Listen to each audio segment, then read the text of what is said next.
Bienvenidos, este es Honorable Podcast, su análisis político de confianza. Hoy el invitado es el senador del Pacto Histórico Wilson Arias, quien ocupa el cuarto lugar en la lista al Senado de este partido de izquierda e intenta reelegirse en el Congreso gracias o buscando esos votos de su lucha sindical, de su lucha por la reforma laboral, temas de los que vamos a hablar a continuación. Pero antes, como siempre, vamos a conversar sobre las tres notas políticas de la semana, que en este episodio son sobre la estrategia del CNE para dividir la izquierda, los resultados de la última encuesta de Atlas Intel publicada por la revista Semana, y lo último, lo bueno, lo malo y lo feo de la reunión entre los presidentes Petro y Trump.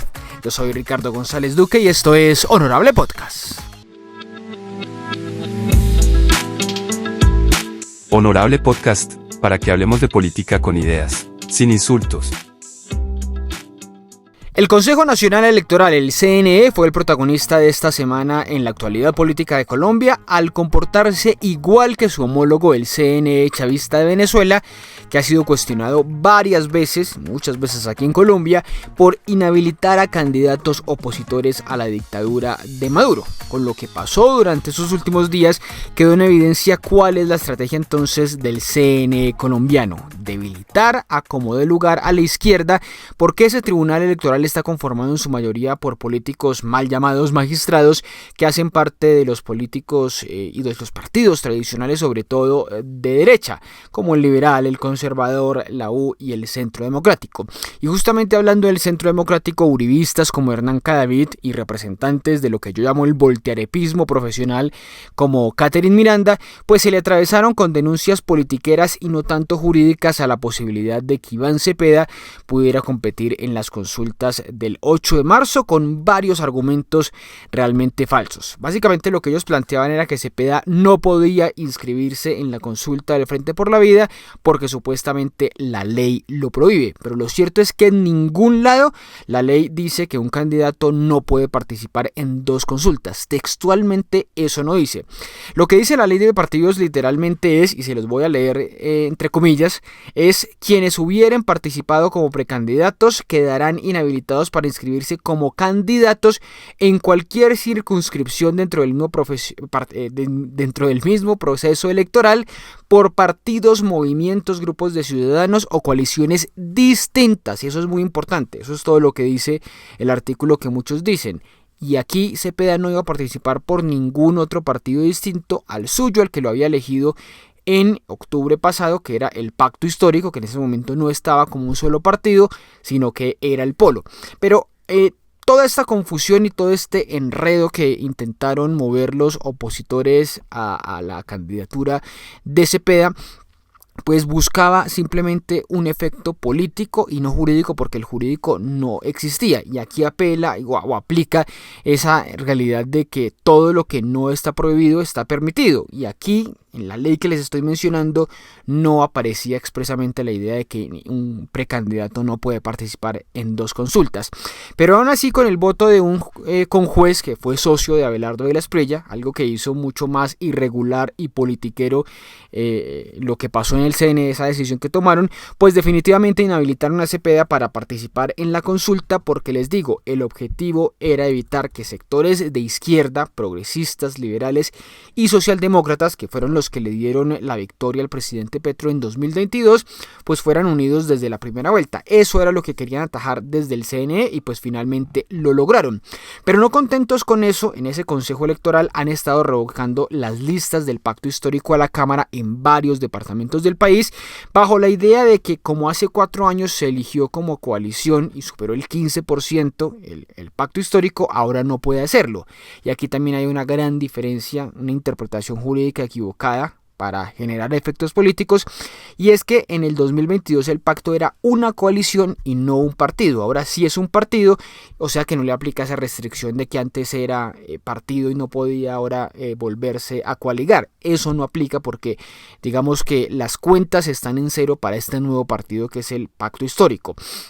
Pero sin duda alguna, cada una de estas cosas demuestran que el objetivo del CNE es afectar a la izquierda para favorecer en la competencia a los partidos tradicionales que compiten con el pacto en cada uno de esos departamentos. Sin embargo, aunque está en veremos qué pueda pasar y qué efectos tenga esto de las listas al Congreso, por lo menos en cuanto a las consultas presidenciales, la jugadita del CNE no les va a salir tan bien, porque sin Iván Cepeda en el tarjetón se desbarató por completo en las últimas horas esa consulta del llamado Frente Amplio, que quedó convertida realmente en la consulta de los que yo llamo los oportunistas, de dos en particular, que son Roy Barreras y Daniel Quintero, políticos que se travistieron de progresistas para intentar ganar votos en ese sector, pero que no son realmente progresistas ni de izquierda, son realmente oportunistas. Y además de eso, esa idea de que la izquierda se iba a dividir, por lo menos la izquierda y el progresismo se iba a dividir, pues también queda desactivada esa posibilidad por los mensajes del presidente Petro de que no votará ninguna consulta. Incluso ya lleva 3 trinos diciendo eso, que no votará en las consultas del 8 de marzo. Y sumado a eso, pues la decisión del pacto de no apoyarla definitivamente. Todo eso seguramente le va a quitar fuerza a ese intento de Roy y compañía, con la complicidad de la politiquería tradicional del CNE, por debilitar la candidatura de Cepeda. Lo que está por verse, por supuesto, el 8 de marzo es cuántos votos van a sacar en esta consulta que armó Roy a última hora.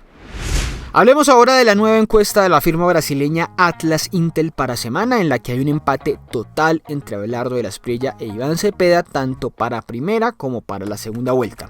De la Espriella registra un 32.1%, mientras que Cepeda aparece con el 31.4%. Literalmente un empate técnico, aunque ligeramente favorable al candidato de la ultraderecha. Y de lejos, muy de lejos realmente, aparecen los otros candidatos como Sergio Fajardo con apenas el 7.6%, Paloma con apenas el 3.8%, Claudia López con 3.7% y Miguel Uribe Londoño, que sigue registrando en las encuestas con un 2.1%.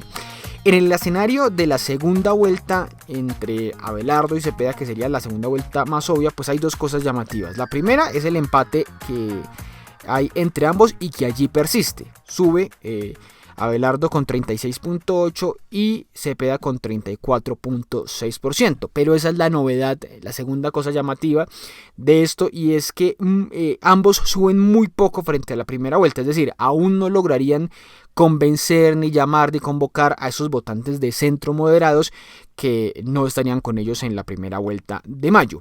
La encuesta es claramente un baldado de agua fría para Roy Barreras, quien insistió en hacer esa consulta de la que estábamos hablando ahora para mostrar los votos que tiene él, pero vía maquinaria. Y esta encuesta aterriza en la realidad de que así él quiere hacer esa consulta, pues la realidad de su intención de voto es muy baja, menos del 1%. Y también es una encuesta negativa para Paloma Valencia, quien, a pesar de ser la candidata ya elegida de Uribe, pues no está logrando recoger los votos del uribismo. Y los datos son clarísimos. Mientras el Centro Democrático tiene una intención de voto en esta encuesta del 20% para Senado, pues ella solamente aparece con el 3.8%. La única tabla de salvación para Paloma es que su consulta sea muy votada el 8 de marzo y eso le dé el impulso para parecer más sólida en una nueva encuesta y disputarle a Abelardo el paso a la segunda vuelta. Aunque por ahora eso todavía también se ve difícil, porque sumado los votos o los porcentajes de los 9 precandidatos de la gran consulta solo llegan al 13.6%, lejísimos, ni siquiera la mitad de lo que tienen Cepeda y Abelardo. Hay que hablar, eso sí, ya que mencionamos los datos, de lo que hay detrás de cámaras de las encuestas, que siempre es importante hacerlo para saber dónde estamos parados. Y esta encuesta de Atlas Intel, hay que decirlo, es la más grande que se ha hecho en esta campaña, con 7.298 encuestados que fueron presencialmente. Y ese hecho de que lo hayan hecho presencial, pues muestra que el modelo anterior de su encuesta, que lo habíamos criticado en este podcast y en los videos, pues no solamente estaba incumpliendo la ley, sino que permitía que las bodegas digitales le metieran mano votando muchas veces. Cuando la encuesta era por internet solamente quedaba viciada, y aquí queda un poco más aterrizada. Y poniéndole la lupa un poco más a la encuesta, hay dos datos interesantes en la medición. Uno es la preocupante derechización y, por decirlo más, ultraderechización de Bogotá, que tradicionalmente ha sido una ciudad progresista, pero parece estar mostrando que es simplemente rebelde frente al gobernante de turno, porque en esta encuesta es la zona del país donde Abelardo tiene la mayor intención de voto, con un 37.7%, seguido de lejos por Cepeda con un 19.3%, es donde le saca la mayor ventaja. Pero mirando hacia el otro lado, el otro dato es sobre los jóvenes, contra la tendencia mundial de que esos jóvenes lamentablemente están simpatizando con la ultraderecha. En Colombia ese voto sigue estando fiel al progresismo. Miren, entre los 18 y los 34 años, que son dos rangos de edad, Cepeda es el ganador, mientras que de 34 años en adelante el ganador es Abelardo, y en el último grupo de los más viejitos, los que tienen más de 60 años, hay un empate entre ambos. Así que ese voto joven de hace 4 años que estuvo con Petro sigue estando con la izquierda. Sumado a eso, los llamados primovotantes que hace 4 años no votaban y que esta vez van a votar por primera vez. Y por último, hay que decir también que mirándola con lupa esta encuesta en el tema de regiones, hay que decir que esta encuesta comete el mismo pecado de la encuesta de Guarumo, que es sobre representar al Caribe, una región de donde es Abelardo de la Espriella, pero paradójicamente donde el presidente Petro tiene una popularidad importante. El 20.5% de las encuestas se hacen allá en el Caribe de Abelardo, cuando su votación representó el 16% en la última elección. Y además, aunque por muy poquito, Atlas Intel hace otra cosa, y es subrepresentar a la región pacífica, donde la izquierda es más fuerte. Su votación representó en la segunda vuelta de hace 4 años el 16%, pero solo hacen el 15% de las encuestas allá. Aunque también, entre sumas y restas, hay que decir que en compensación la encuesta le da menos peso a la región central, que vota generalmente con la derecha. Allá se concentró el 41% de la votación, pero solo hicieron el 35% de las encuestas, mientras que hay una gran sobrerepresentación de Bogotá, que como vemos parece estar girando a la derecha, porque el 17% de la votación se concentró en la capital del país en las elecciones de hace 4 años, pero aparece sobrerepresentada con el 23% de las encuestas. Se hicieron más encuestas de lo que debían aquí en la capital del país. Y la tercera nota de la semana sobre el encuentro entre Petro y Trump, que para los objetivos del presidente colombiano parece que salió bien. Les voy a contar entonces lo bueno, lo malo y lo feo de ese encuentro, que no necesariamente coincide con esos objetivos de Gustavo Petro.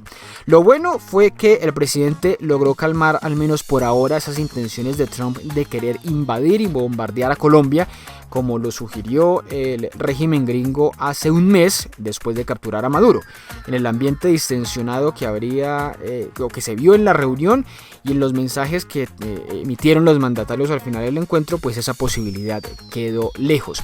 También fue positivo que no se repitiera el escenario, no se diera el escenario que les mencionaba en el episodio anterior, de que a Petro le pasara lo mismo que a Zelensky, un presidente que es el presidente de Ucrania, que en la reunión con Trump en vivo y en directo con cámaras y demás, pues terminó humillado y vilipendiado.